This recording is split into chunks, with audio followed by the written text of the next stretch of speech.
Today we are continuing our series on SQL Server on Mac OS. In our previous video we learned how to install Docker, we created a Docker image for SQL Server, and we created a Docker container configuring it to utilize volumes. This allows us to manage our database files outside of Docker.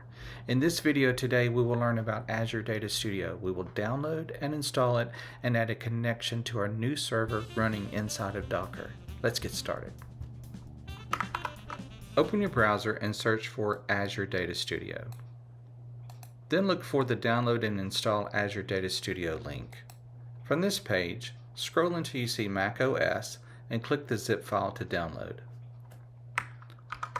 Go to your Downloads folder and double-click the zip file that was just downloaded. You will now see the extracted file, which is our application file. I recommend that you drag this file into your Applications folder and then launch Azure. When Azure opens up, click New and then New Connection, and the server field key in localhost. In the username field, key in SA, and then key in the password that you created from our previous video. Now click Connect. Expand the server drop-down field. We now have a connection to our server.